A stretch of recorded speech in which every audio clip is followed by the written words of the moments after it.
Welcome back. If you've just joined us, you're watching Hard Copy, coming to you from our studios in Abuja.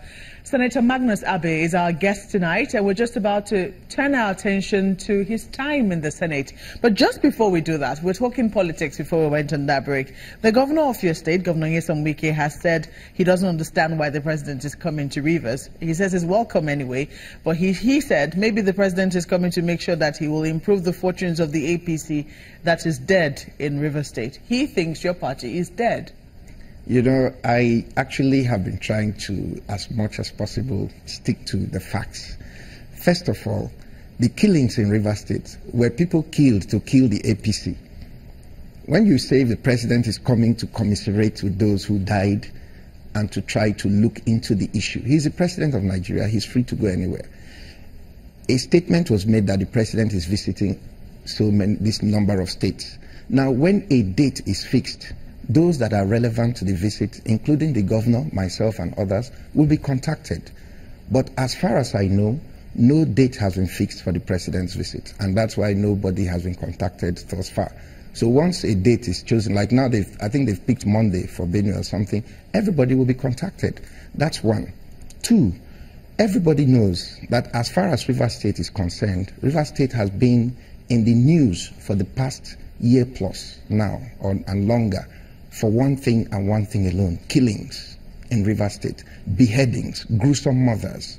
Which the governor believes is not fair, because he thinks, there's a lot of work going on there as well, and that should also make the news.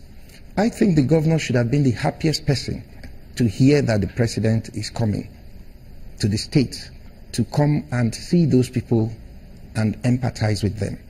And also, he is the president of Nigeria. It would have been an opportunity for him to find out how to work with the president to ensure that, we have better security. But because of the underlying tone of the violence in Rivers State, I think that's why he finds a visit uncomfortable at this time. But my own take on all this is that as much as possible, let us put the interests of Rivers people above politics. The president is not playing politics with security.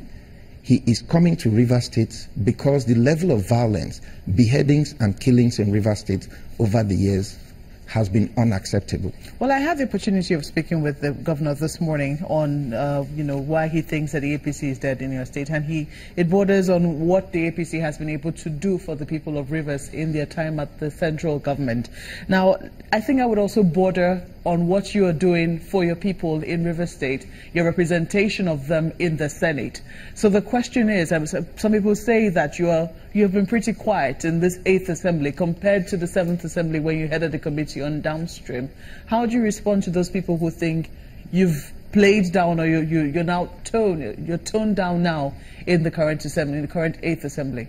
Well, first, before I respond to those people, let me respond to the governor. The APC is not dead. We've done far better than the PDP ever did for Rivers people.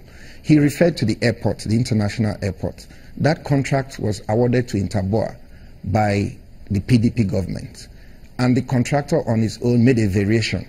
But this government, because of its commitment to Rivers people, have not only paid off that variation, but they are committed to finishing the airport. And the airport boat wings are going to be finished this year, probably before May or so. He wonders why it is in the 3rd year, just before the next elections, that the airports are getting finished. But it's going to be finished. That's the important thing. They had every opportunity to do that. They didn't do it. Okay. The Bodo-Bonny Road is ongoing. Work has started. They talked about it for years and nothing happened. The East-West Road work is ongoing. The APC government has done more for Rivers State in the past 3 years than the PDP government, of which he was part, did.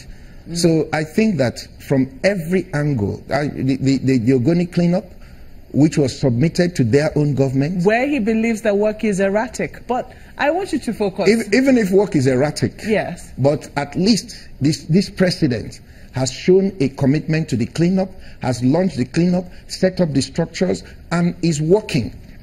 His own president got the document and put it in his locker. Do you agree that the work has been erratic in the Ogoni cleanup? Is it moving as fast as you would want it to? No, it's not moving as fast as I would want it to, or as anybody would want it to. But if you read the UNEP report, it says that this thing is going to take 30 years. It said 30 years, but yes. at So this rate, nobody, do you think it's going to take 30 years or perhaps 60 years? It will take less than that. We're just starting. The structures are being set up. The trust fund account is being opened. So you have to finish all these procedures before you can accelerate. This is a takeoff point. So anybody who expects us to move at that speed at this point is not being realistic. But the important thing is that this president has a commitment to the cleanup, and he has shown that commitment in what he's doing, which their own government did not do. So the APC is actually stronger in Rivers State now than ever before. Is your representation then as strong as it was in the 7th Assembly? My own representation? Yes. Yes, it is. We're working.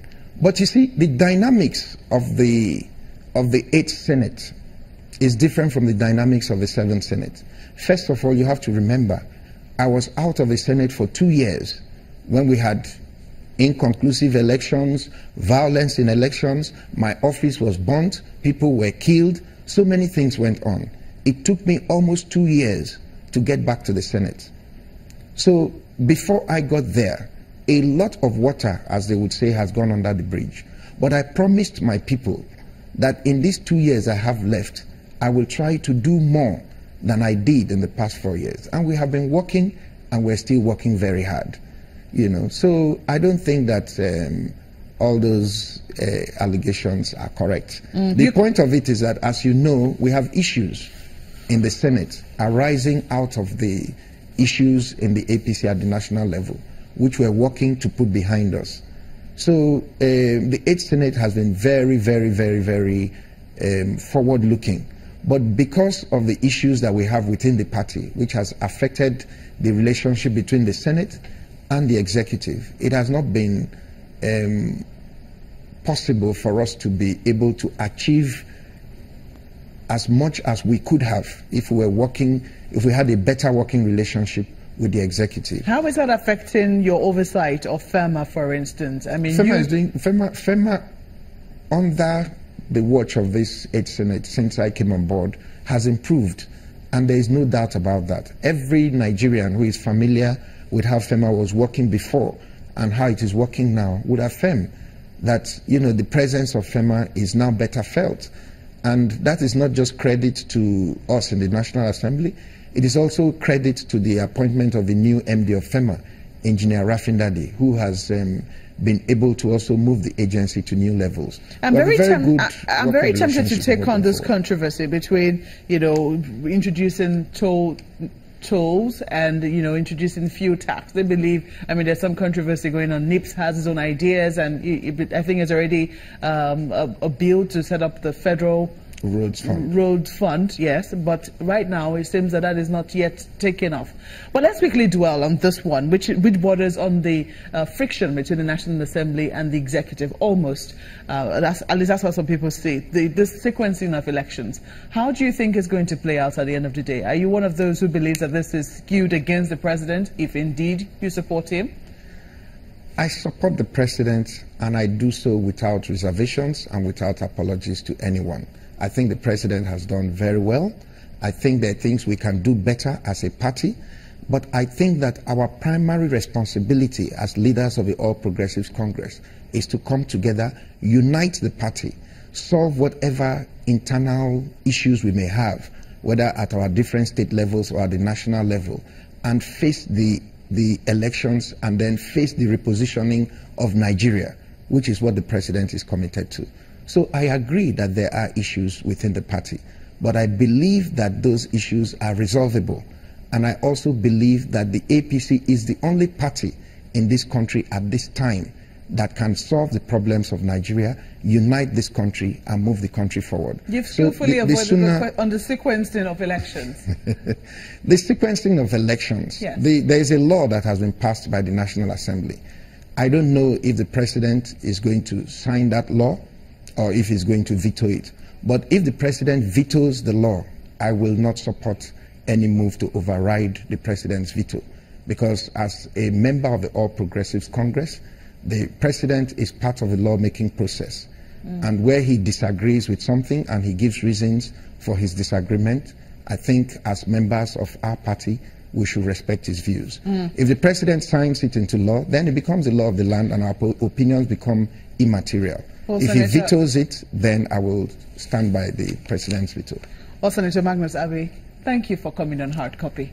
Thank you, Margaret. And let me use this opportunity to wish you and all women a very happy International Women's Day. Thank you very much. And to say that you got me rattled on the show. That's the program tonight. We always want to hear from you, though. So please send us your thoughts. Do you think reconciliation moves within the two most dominant parties will work? There's a third, fourth standard chance. The handles are on your screen. Thank you for watching tonight. I'm Maokwe Ogun Yusuf. Good night.